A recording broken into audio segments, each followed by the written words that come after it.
Currently, we're only able to show one lesson. But that's a problem because no course that I know of has a single lesson.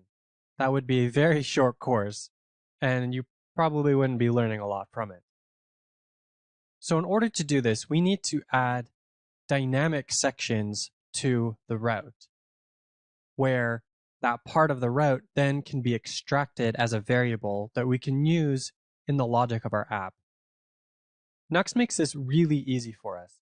We just need to add in square brackets into the file path name, and then that lets us define these route parameters. So let's define that route that we looked at a couple lessons ago.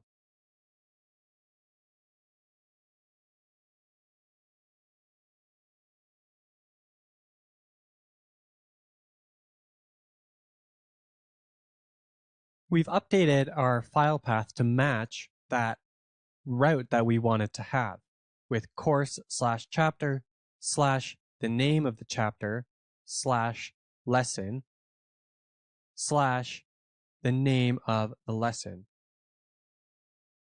And while we're here, I wanted to quickly show you a neat trick we can do with VS Code, where we can actually rename this directly without having to create all of these folders ourselves.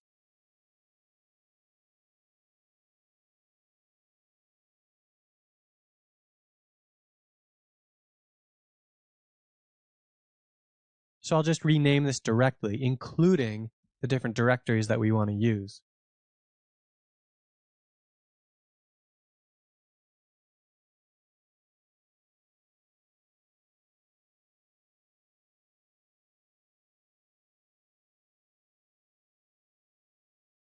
Great. All of our folders are in the way that they should be. And now our folder structure mimics the way that we want our route to work. Now we just need to update this route that we're looking at in the browser.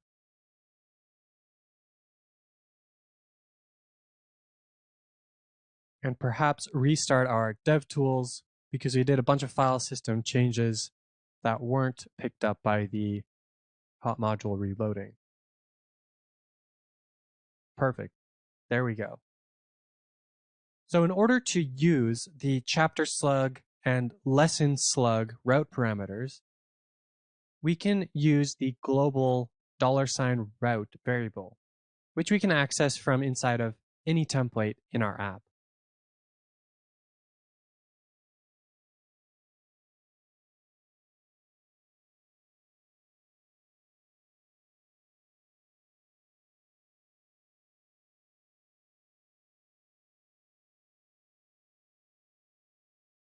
We can see now that our lesson component is rendering out the chapter slug and the lesson slug.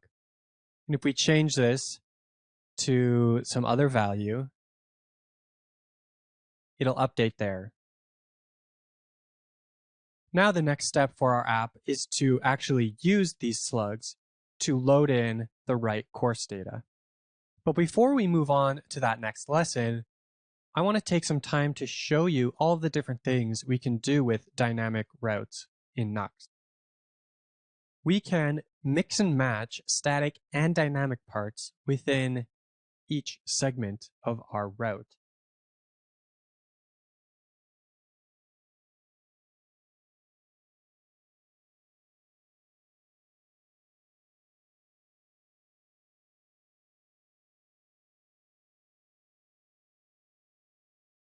So here we only have two route segments. We have chapter hyphen the chapter slug and then lesson hyphen the lesson slug.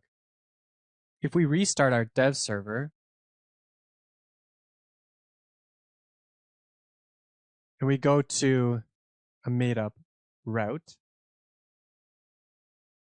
once I put this in the course folder so that the route is correct, and then restart it again. There we go. So in our file system, we can see that we have course/chapter hyphen chapter slug. lesson hyphen lesson slug. And that's exactly what we have here in our URL. We put chapter hyphen hello slash lesson hyphen there. So when we pull out the chapter slug and the lesson slug, that's exactly what we get.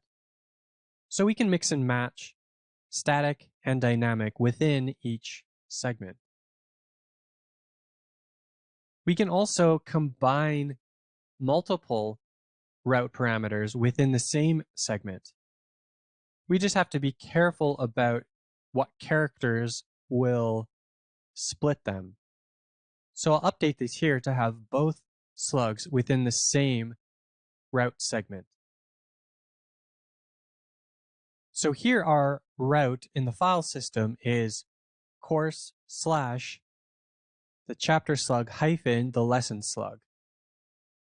And once I've restarted the dev server and gone to this route here, chapter slug, lesson slug, we see that that's what's pulled out into our lesson.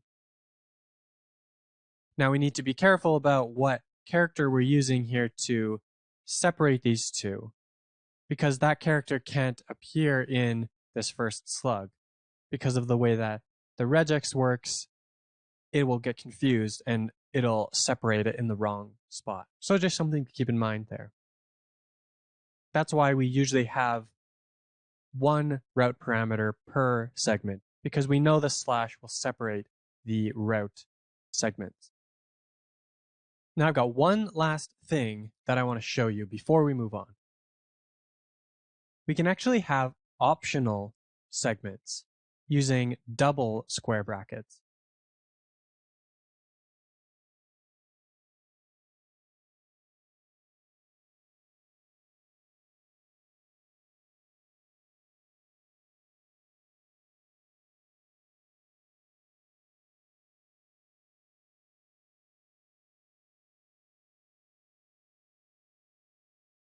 Now we've created a route that will match on both having just the chapter slug as well as having the chapter slug and the lesson slug.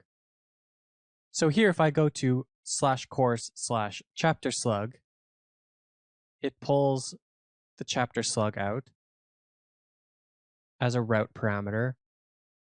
But since we haven't specified the second route parameter, it doesn't exist. But if we need to, we can go to /lesson slug, add that on the end, and we see that populate there. And in our DevTools, we can see how this is represented. We have our route parameter here with an optional route parameter with the question mark. Having a route like this doesn't actually make any sense for our application, so let me reset this quickly and then we can move on with our application.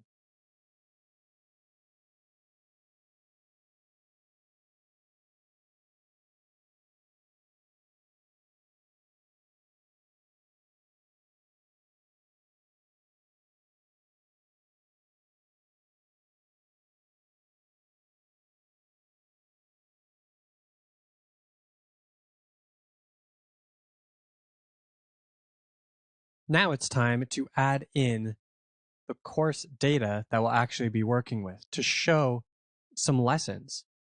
So let's do that. See you in the next video.